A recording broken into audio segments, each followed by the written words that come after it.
জুলাই গণ অভ্যুত্থানে যারা শহীদ হয়েছিলেন এবং যাদেরকে শনাক্ত করা হয়নি, যেগুলো লাশ কোনো ওয়ারিশ ছাড়াই দাফন করা হয়েছিল, সেগুলো শনাক্ত করেছে সিআইডি এবং তারপরে পরিবারকে বুঝিয়ে দেওয়ার আজকে একটি আয়োজন রেখেছিল। এবং সেখানে আমরা লক্ষ্য করছি এই মুহূর্তে পরিবারের যারা সদস্য রয়েছে তাদেরকে যখন তাদের কারো সন্তান, কারো ছেলে, কারো হাজব্যান্ড, তাদের যখন সেই কবরস্থানগুলো দেখিয়ে দেওয়া হচ্ছিল, তারা এইভাবেই লুটিয়ে পড়ে কবরস্থানের কবর ধরে তারা কিন্তু কান্না করছেন। আমরা লক্ষ্য করছি এই মুহূর্তে আমরা রয়েছি রায়ের বাজার যে বধ্যভূমি রয়েছে, ঠিক সেখানে যারা শহীদ হয়েছেন জুলাই গণ অভ্যুত্থানে তাদেরকে বুঝিয়ে দেওয়া হচ্ছে তাদের পরিবারের কাছে আমরা দেখতে পাচ্ছি। এবং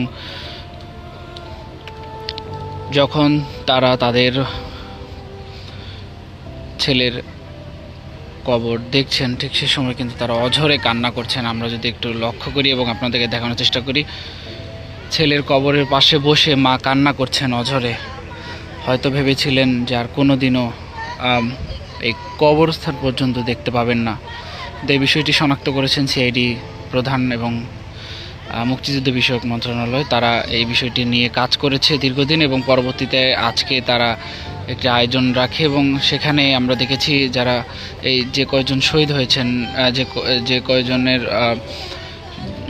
যে কয়জনকে শনাক্ত করা হয়নি, মূলত তাদের সেই পরিবারগুলোকে তারা খুঁজে বের করেছে এবং ডিএনএ টেস্টের মাধ্যমে বিভিন্ন প্রক্রিয়া তারা সফল প্রক্রিয়া কাজ করেছে এবং পরবর্তীতে সেগুলোতে তারা সফল হয়েছে। এবং আজকে আমরা লক্ষ্য করছি যেমনটি সেই পরিবারগুলোর কাছে কিন্তু তাদের কবরগুলো বুঝিয়ে দেওয়া হচ্ছে এবং তাদেরকে দেখিয়ে দেওয়া হয়েছে এটি তার ছেলের কবরস্থান।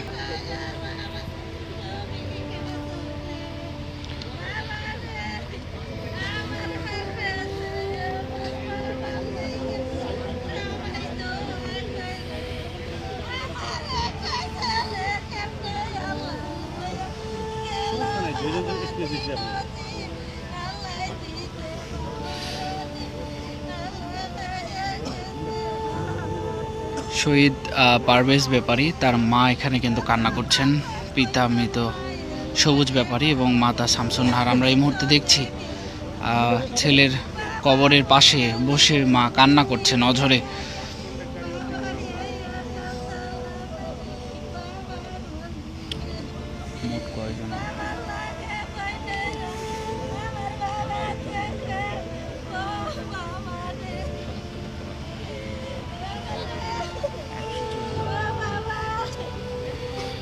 প্রায় 114 জনের মধ্যে 8 জনের লাশ তারা শনাক্ত করতে পেরেছে পরিবারকে।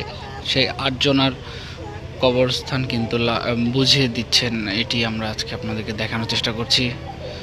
কবরের পাশে দাঁড়িয়ে কান্না করছেন মা।